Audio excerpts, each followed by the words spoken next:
Don Corrado closed his eyes. Everyone looked at Ed Prizzi. Very recently, Eduardo said, Mr. Gomsky has persuaded his fellow directors of the bank to take out $2,500,000 worth of kidnap insurance to cover all bank officers. The amount of the coverage represents 12% of what our 25% interest in the bank is worth. Naturally, we will have to share up to 25% of the costs of the high premium rate for the policy. But as Charlie has established for us, that cost will be tax deductible.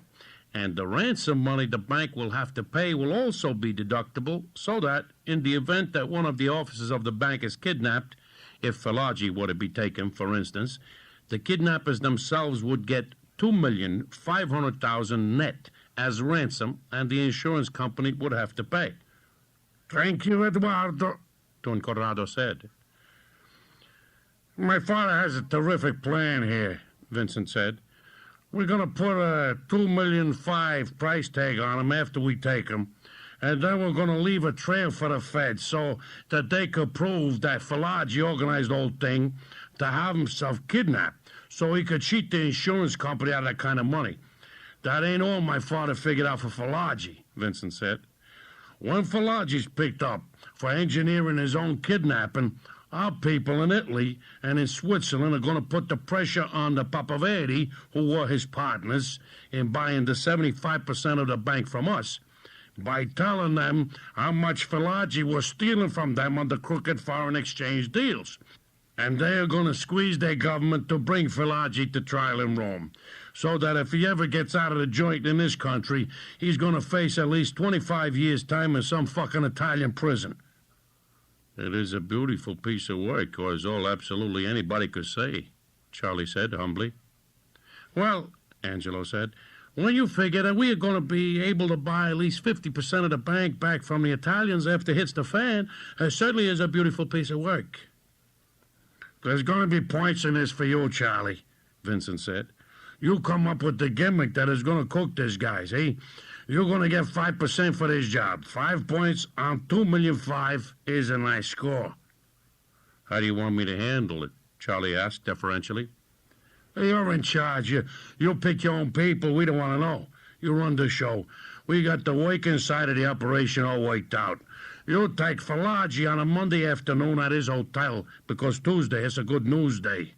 When? Soon. We give you plenty of notice. My father has to work out how the payoff's going to be picked up. We got a layout of Filagi's floor at the hotel, Charlie, Angelo said. You take that home and study it. I'll come over to your place and we'll go over it. Later, Charlie and Irene had spread the floor plan out across the kitchen table. He was going over it with her carefully. If you spot anything soft, speak up. All right. This is the 41st floor of Filagi's hotel. There's only 3 apartments to a floor up that high. Okay, that is Filagi's apartment facing the elevator. Every day, when Filagi is ready to go back to the office, his bodyguard goes out that door first and rings for the elevator. When the elevator comes, he puts it on hold. Then he goes back and raps on Filagi's door. Filagi always waits for the rap? Irene asked. Yeah, that's their SOP. On Monday, when the bodyguard goes to the elevator button, my second man will come out of the apartment on the south side, across the hall from Filagi's place, but beside the elevators. So when the bodyguard puts the car on hold, my man will pin him down inside the elevator. As soon as the bodyguard is handled, I come out of the north side apartment, straight across the hall beside the elevators, and I rap on Filagi's door. He comes out. I take him to the elevator where my second man is with the bodyguard, push the button for the garage basement, and push the no-stop button. Al Melvini, the plumber, will be waiting at the bottom. We walk Filagi to the cars and Zara has waiting there, and we take Filagi out to the island. What happens to the bodyguard? My second man takes him up to the roof on a no-stop trip and does the job on him. Pretty clumsy, Irene said. Pretty clumsy. You think we should drop the guy right there and bring Filagi out? Well, I certainly don't think you should take him all the way to the basement, then bring him all the way up to the roof before you clip him. But the clumsiest part is with the second man. You've got to have a woman do that stand. They were in the middle of a heavy discussion when the doorbell rang and Pop arrived. He listened to Irene's argument and shrugged. She's right, Charlie, he said. A woman should do that, Stan. Look, Irene said, listen to me. A woman should take a fake baby out of the south apartment after the bodyguard pushes the button for the elevator, smile at him nicely, fuss with the fake baby. Then, when he puts the elevator on hold, let him rap on the door for Filargi and get him all the way out in the hall. When they are both out there, she throws the baby at the bodyguard, who naturally tries to catch it. And while he's doing that, she covers him with her piece. Then you come out of the north apartment, Charlie, while the woman takes the bodyguard back into Filargi's apartment and does the job on him there. You'll be on your way down to the basement. That's good, Pop said. For Christ's sake, Charlie said, where are we going to find a woman for a stand like that? Where? Irene said. Me. How much, Pop? $100. I think more. I swear to God, Pop, that stand is worth more. It's worth $150. I won't say yes, I won't say no, because it isn't up to me. Let me get back to you tomorrow night. Vincent sat with his father in the Sestero house on Brooklyn Heights. He listened with growing emotion as Don Corrado spoke. They were alone. Your daughter has suffered, but because of the man she had wronged, those symbolically ended the ritual punishment of all of us by marrying another woman. May Rose is released. You are released. I am released. Honor is protected. So I have asked you to come here to beg you on my knees to forgive your daughter and permit her to come home. Tears were pouring down his withered cheeks when he finished. Vincent was sobbing. They enjoyed a long moment of purging, happy emotion. Then Vincent said, "Send her to me, Papa. We'll make up those yes to each other. She's my daughter again." May Rose was in Presto Ciglione's office upstairs over the bar. She carefully laid out 3 headshots of Irene on the desk in front of Ciglione. Next to the 3 photographs, May Rose counted out 10 $100 bills. "You know who I am, right?" she said. "Oh, yes, miss." "You understand that this $1,000 is for you, right?" Yes, miss." "Did you ever see this woman?" "Yeah, she was here twice alone. She had one drink and she looked around and left." "When?" "A couple of weeks ago, maybe 3 weeks." "Around the time Louis Palo was hit?" "Yes, miss." "Presto, listen to me. I'll go downstairs for 10-15 minutes. You bring your people up here one by one. You ask your people if they ever saw this woman on the night Louis Palo caught it." "Sure, miss, yeah, sure." May Rose left the office and went down to sit at the table at the far end of the bar, away from the staircase. 20 minutes later, the bartender came to the table and said, "Mr. Ciglione wants to see you now, miss." Mr. Ciglione was waiting for her with a pretty young woman in a waitress uniform. "Tell the lady about the night that fellow was shot," he told her. "Well, if you're sure it's okay." He nodded gravely. "I was using a Toyota Celica as a trick room out in the parking lot with a truck driver, John, and as I lifted my head up, I seen this woman in hot pants run into the headlights of a car, which was the car the guy was in who they hit. In like 3 minutes, the woman gets out of the front seat and gets in the back seat. Then like 3 minutes later, she gets out of the car and goes to the trunk and takes out a satchel. Then she goes back to the car she came from.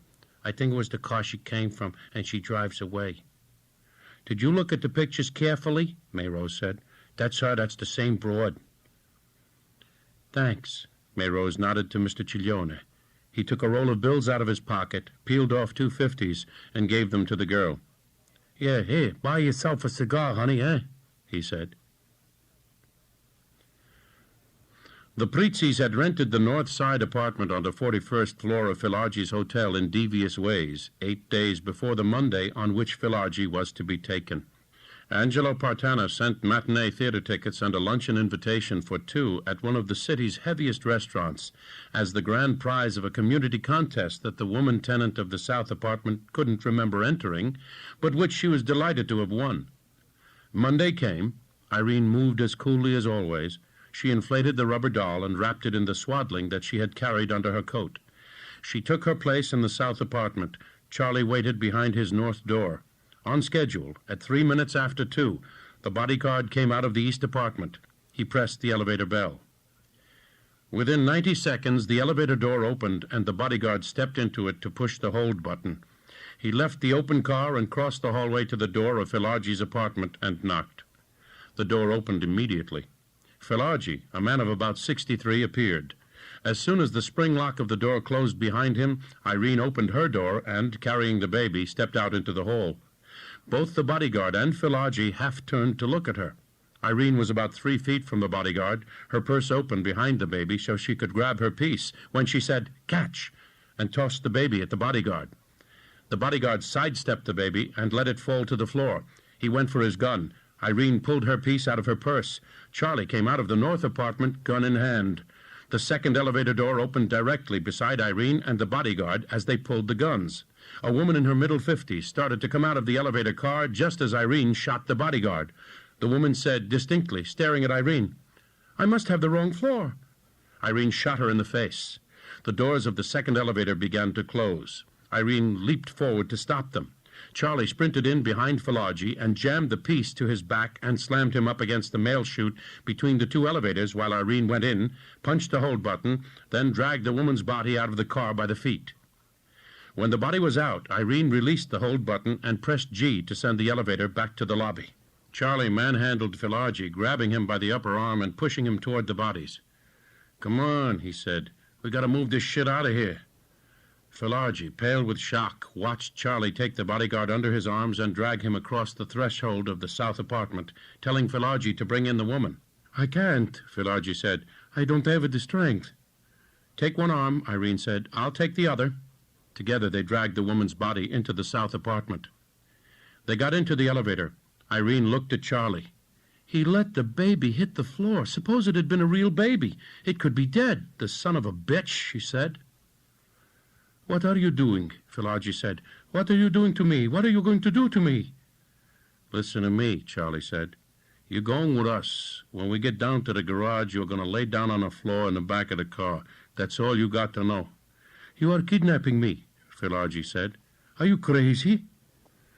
"All right, here we are," Charlie said. The doors opened and Al Melvini, the plumber, was standing there chewing gum. "What'd you do?" he asked. "Take a coffee break?" They walked Filagi rapidly along the short entrance to the garage, through revolving doors and out into the open back door of a Buick sedan.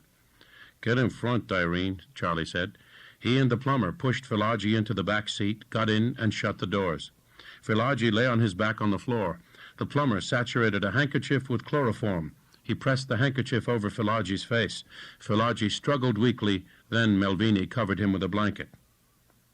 "Okay, Dom," he said, and the car moved sedately to the exit of the garage. Dom Bagalone was driver and second helper. They drove east, cross town, to the Queensboro Bridge. No one spoke until they were in Long Island City. They settled Filagi in the cellar room of the house in Brentwood. Charlie called his father at 11 o'clock that night. "On schedule," he said. "Hey, you better come in," Pop said. "When?" 10 tomorrow at the office." Pop hung up. They left Brentwood at 3 a.m. for the drive into the city. Charlie took Irene to their apartment at the beach. They took a shower together, then they made love. At 10 o'clock, Charlie was in his father's office at the St. Gabbione Hotel Laundry. "We got a little trouble, Charlie," Angelo Partana said. "That woman you hit at Filagi's was a police captain's wife." "Oh, Christ." "Listen, when do you lay the first ransom note on a bank?" "Well, we figured 3 days after the papers know Filagi is gone. This throws the whole thing off because tomorrow's Wednesday. When they figured out that Filagi's gone, then we come into the weekend and the bank is closed. So I suppose we'll mail the first letter on Friday, then they'll get it next Monday." "Well," Charlie said, "we're going to catch a lot of heat from that dumb broad being a police captain's wife." May Rose telephoned to Amelia to ask in humble spirit for an audience with Don Corrado. Amelia, her good friend, called back within the hour to say that her grandfather would see her at 5 o'clock that afternoon. May Rose arrived, dressed in black, and knelt before Don Corrado's chair to kiss his hand. He flushed at the old-fashioned flavor of the obeisance, clucked over her, and bade her sit in a chair beside him and hold his hand. "Thank you, grandfather," May Rose said. "You have drawn me back from purgatory. I am a part of you and the family again." She opened her purse and took out 3 photographs. She gave them to the Don. Who is this handsome lady?" "That is Charlie Partana's wife, grandfather." "His wife? When? Why wasn't I told of it?" "It was sudden, grandfather, in California." Well, Grandfather, this is my gift to you. Not only the pictures, but what they mean. Do you remember that Louis Paolo was killed? Yeah.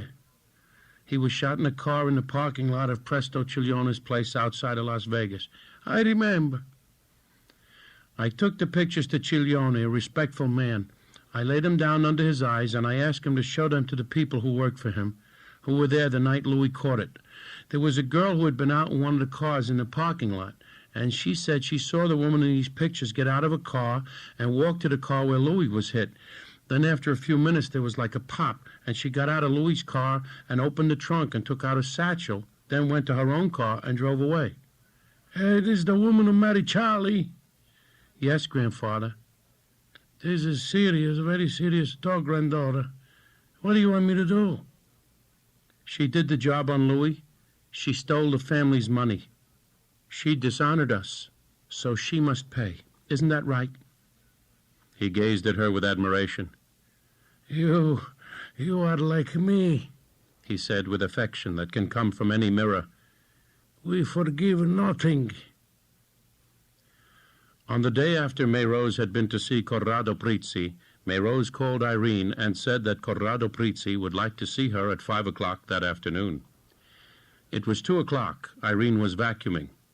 Mayrose said that she should take a taxi to the Peak Hotel in the Heights and that they should meet in the lobby at 4:45. At 4 o'clock, she called Charlie and told him where she was going. Mayrose was there when she got to the hotel, beautiful and blithe. She was the friendliest girl Irene had ever met. They walked up the hill to the Sestero house, chatting about Charlie. When they got to the door, Mayrose said that was as far as she had been invited to go. The armed guard at the front door passed Irene to Amelia, who took her upstairs to the Don's sitting room. The old man was delighted to see her. You're a fine-looking woman, Don Corrado said. What a surprise you give us with the sudden wedding to Charlie. The time just seemed right, Irene answered gaily. We sort of swept each other away. He patted her hand. I understand, he said. I was young once. But the marriage did give me trouble, eh? Why is that? You know what hard facts do to fate, my dear child. The people at the Presto Ciglione's place in Nevada have a look at pictures of you and have told us that you killed Louis Paolo. He held her hand tightly, looking directly into her face. He smiled at her. She could not speak. Now, under ordinary circumstance, he said gently, I would have to turn you over to Vincent people because such things have to be punished and those who steal must pay. In the quiet of this room, I have searched my compassion for some way to show clemency to you. What can I do? Just tell me what I can do, said Irene. You have the other half of the money which Charlie brought back to us, he said flatly. Irene nodded her head. Was Charlie in this with you? He asked. No, he believed me when I told him that it was Moxie's split. Charlie is a good man. Charlie has honor, Don Corrado said. He sighed. Well, my child, you may have 5 days to get $360 and to put in my hand, together with the 50% penalty for what you have done to us. Will 5 days be enough time for you? He asked considerately. Yes, oh yes. She wanted to scream the answer with relief. 5 days, $540. She met Charlie at 6 o'clock at the Peak Hotel, and they drove into Manhattan for dinner. Charlie, for a change, let's not eat Italian tonight. Sure. I have to go to L.A. in the morning. I'll come. I have to settle the office lease, and there are things I want to ship back to the beach for us. I'll be back Friday night. Well, I'll be all day tomorrow out on the island with Falagi anyway. How is he? He hurts. What did Don Corrado want? You know, welcome to the family, things like that. Charlie drove her to the airport at 8:30 the next morning. When he got to the office, there was a message to call Amelia Sestero. Hey, Amelia. Oh, he wants you to come for lunch with him today, Charlie. Sure, great.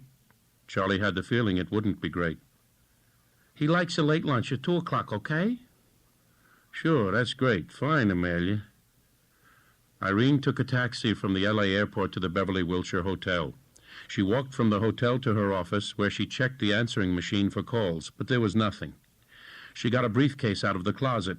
She left the office with it and went to the bank on Wilshire Boulevard. They gave her a private cubicle in the vault room and brought in her boxes. This was her entire lifetime of work here. She knew that she should empty all the boxes on that table and run right now for the airport and fly over the pole to Zurich and make her connections. 10 days from now, she could have a new face and new prints and new paper. She would have her money and she would be safe. But no Charlie. Even for $540,000, she didn't think she could hack it without Charlie. Charlie drove to Brentwood after he left the office. The plumber was on duty, reading some tit magazine. Charlie went down the cellar stairs to the room where they kept Filagi. He used 2 different keys to open 2 padlocks. Filagi was writing a letter. "How is it?" Charlie asked. "What's going to happen to me?" "Looks very good for you, Mr. Filagi. Next Monday, the bank gets the ransom routine, and you know about the bank being insured for the money.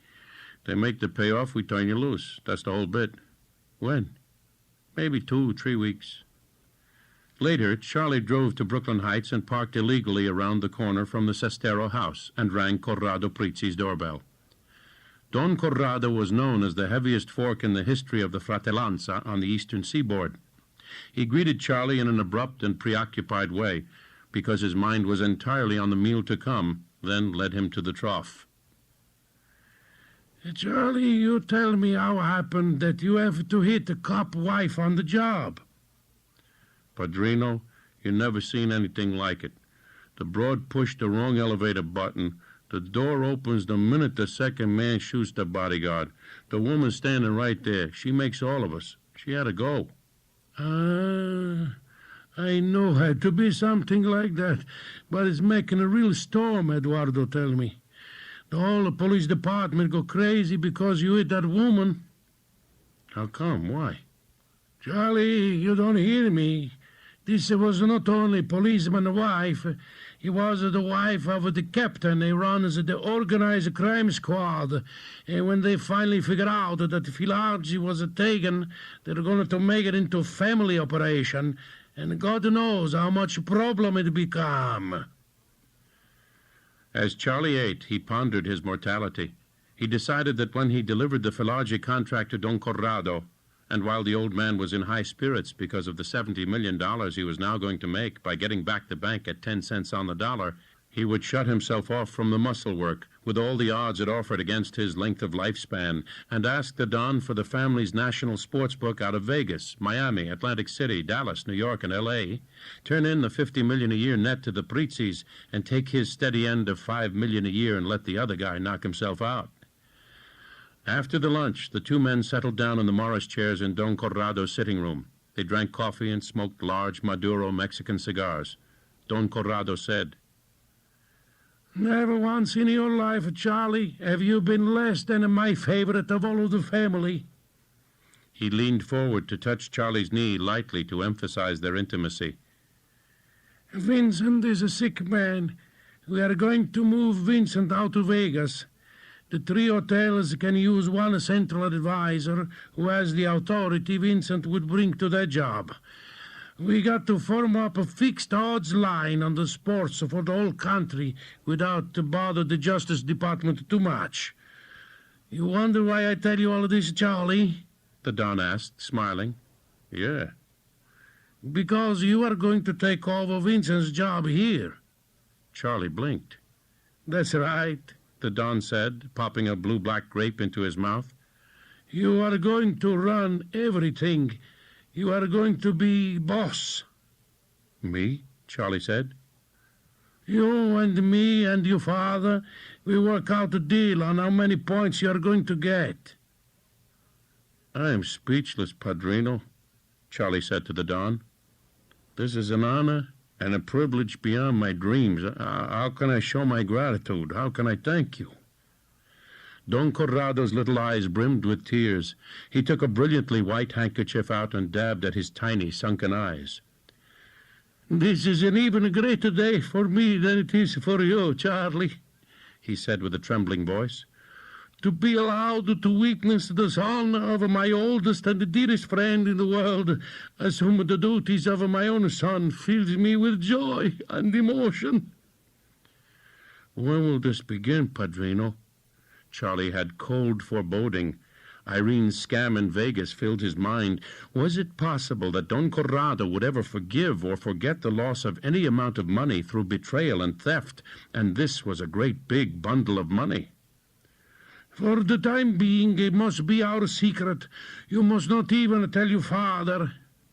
He was being set up. It had to be.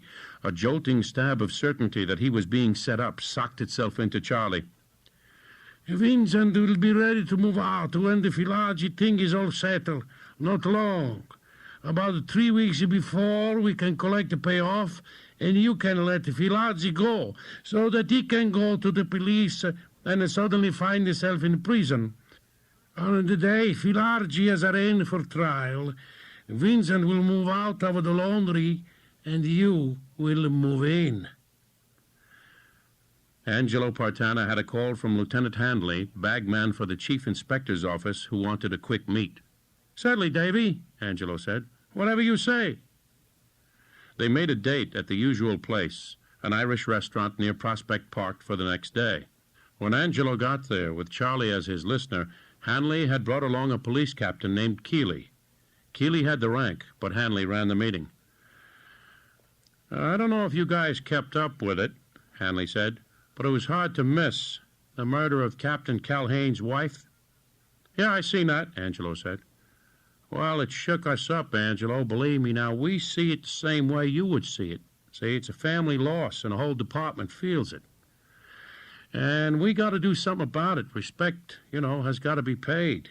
So we have to come down hard on you, Angelo. Every racket you run is going to get it. His eyes were vindictive. Davy, Angelo said softly, I've been doing business with the guy who has your job in the chief's office since I was a young fellow in the 20s. I know, Handley said, but circumstances alter cases. So what can we do?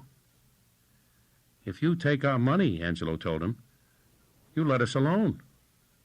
Let's look at it our way, Angelo. It's got to be a point of honor with us and you guys, of all people. You guys got to see that. Angelo sighed. Okay, how much time we have? Can you give us 3 days? Now listen, Angelo, you can't have no days. We're being pushed for results. Now, we toss the first banks today, and then the Broads tomorrow, and the bookies Saturday, and so on. Keeley leaned across the table. His voice was hard and cold. Sure, we'll hurt Angelo, but we'll have the dirty rat who hit Vicky Calhoun. The day after his talk with Don Corrado, Charlie was still hollow with fear. Don Corrado had written him off, but he needed him to run Filagi until the time came to turn him loose. It was 3:40. Irene's plane would get in from the coast at 6:20. He decided to go straight to the airport and wait for her to get in. The flight was early. Irene came out of the gate yelling and waving. They grabbed each other and held on. She said, You look lousy, Charlie. What's the matter? Better we'll talk about it in the car. He took her small case. She tried to hold on to it, but he took it. They drove in the battered black Chevy van out toward the Parkway entrance. Irene said, What's the matter, Charlie? You ready? Yeah. Don Corrado called me over for lunch with him yesterday.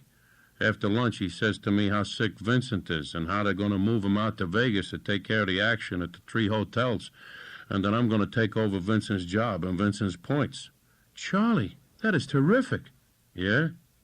Why not? They're setting me up. Why should they set you up? Well, I don't know, but it has to have something to do with the $360, and Louis Paolo, no matter what else, has got to be that Don Corrado knows all about that. He knows. I couldn't figure a way to tell you, but he knows. Who told you that? He did. The day we had dinner in town, the day before I flew out to L.A. Holy shit, Irene, then that's why he's setting me up. He knows. He has you cold, and you're my wife, so we both got to get it. Listen, we have time. The Don said the whole thing is on ice until the cops get Filagi. Charlie said earnestly. He wants me to keep the Filagi thing together, and then they move. We got 3 weeks, a month to get ready. Then you and me are going to take them before they can take us. He swung the car into a side street and stopped it next to a curb. "We're going to use Falagi to get us out, somehow. Don Corrado won't let anything touch us as long as we have Falagi." "You mean we can negotiate this thing?" "The Prizzis need me. How much, I don't know, but there is such a bundle here that we need time."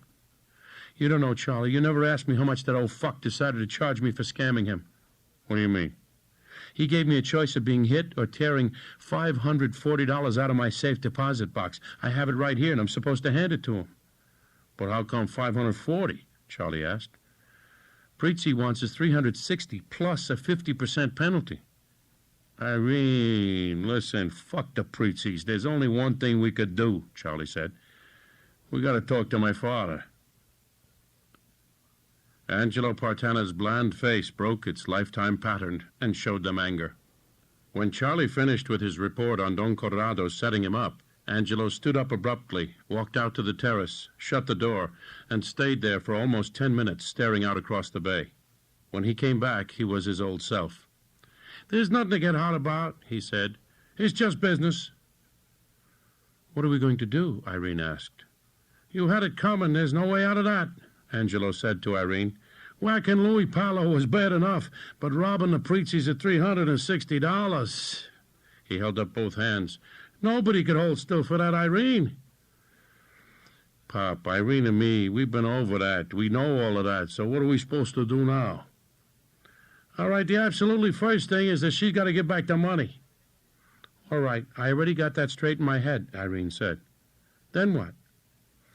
"You have to take away the only thing Don Corrado wants. Falagi, that golden Falagi he needs to get back his bank for 10 cents on a dollar and win $60 million, maybe $70 million. You have to snatch Falagi again, this time from the Prizzis. Now, you understand me?" Charlie nodded. "What do we do with Falagi?" Charlie said. "First you get him. How many people they got out there holding him down?" "2, but they're my people. They do what I tell them." "You think the Don trusts anybody?" Angelo asked him amicably. "Vincent told every man on that job that he's responsible for getting Falagi into court. They're all paid extra for watching each other." "Then, too bad," Charlie said. "They gotta go then."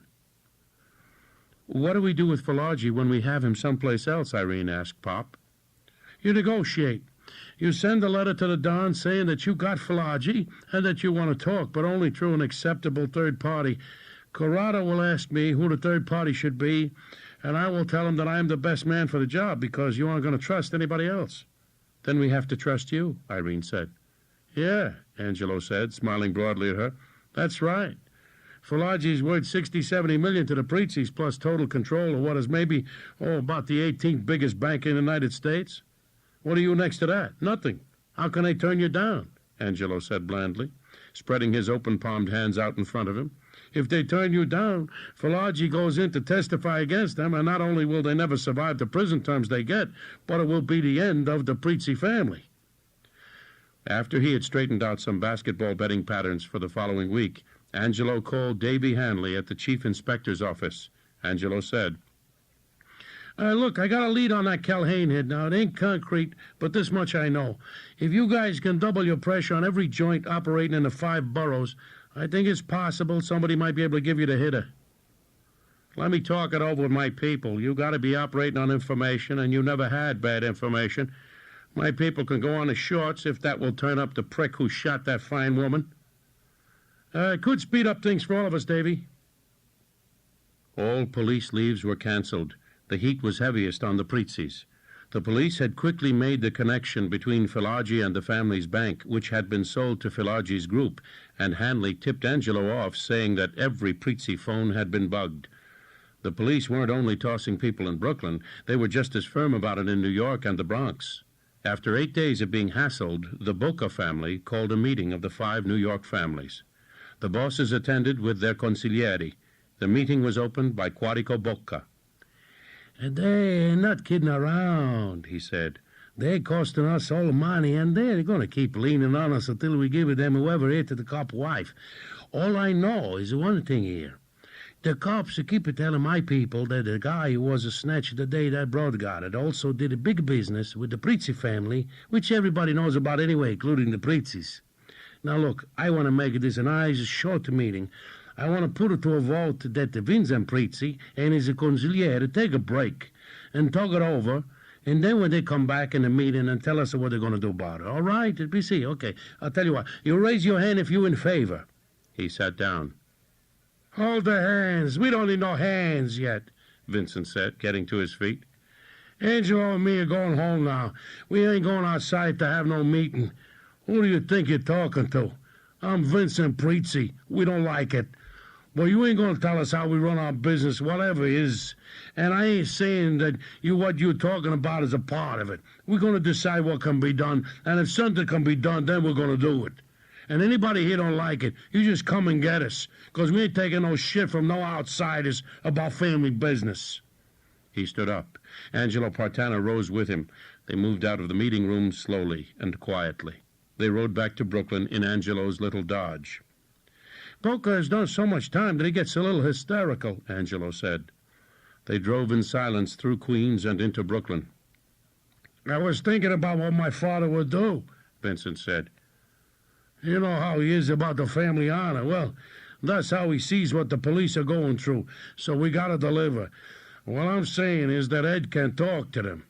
He can show why nobody can turn in whoever shot the dumb broad, because that would tie them in with the Falagi thing and the whole federal thing. See?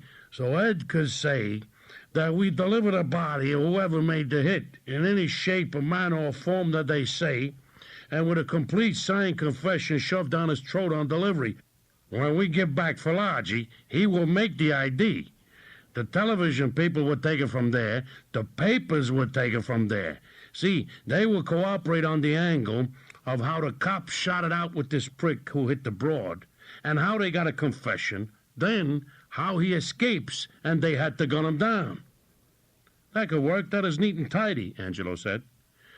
I'll check it through my father, then we got to bring Charlie in and give us a second man. Angelo reached Charlie at Brentwood that night. Charlie, listen to me. You got to take the man by noon tomorrow at the latest. Come in tonight, get Irene, we'll set up the routine. Angelo hung up. The plumber was on duty outside the cellar door. Dom was sleeping upstairs. Charlie went out of the kitchen, where the telephone was, to talk to the plumber. That was my father. I got to go into town for a sit-down. I'll be back about 8 in the morning. It was still early in the morning, no traffic. He would be at the beach by 4:30, catch a little sleep, then start back with Irene at 6 a.m. He'd have to work out with Pop the way they would keep in touch. He and Irene could go over their demands for giving Falagi back to the Prizzis on the way to Brentwood. Next morning, they left the apartment at the beach at 5 minutes to 6 and talked about what they were going to do with Falagi all the way out to Brentwood. Irene wanted to talk about what they would demand from the Prizzis and where they would go after they beat the Prizzis. But Charlie said they had to get Falagi first, then figure out where they were going to put him. We got a logistics thing here, he said. We can't take him like to your house in L.A. because we got to be near enough to deal with Pop, the middleman. We can't take him where there are a lot of people around because by now, believe me, everybody knows his face. I know where we can put him, Irene said. Where? You put him to sleep in the back of the Chevy while I go out and rent a car and a big house trailer, or maybe one of those trucks which are really like mobile homes, and we'll keep moving. We'll drive out on the island, way out, except when we have to meet Pop. Then we'll come a little further in and park the trailer in the trailer park. The trailer, that's a good idea, Charlie said. A mobile home. Yeah, but how do we get one? The Yellow Pages, Irene said. 2 miles from the house, Charlie pulled the van to the side of the road. He said, The plumber will be up and Dom will be down. Dom is easy, but the plumber's an old campaigner. Why don't you go in the back, then I'll come in the front and get behind him, Irene said. Yeah, good, it's good. When will the Prizzis find them? Well, Pop calls in at noon and at 6. If nobody answers, he'll send people out here, okay? You all set? Me? What do I have to do except keep the plumber from shooting you?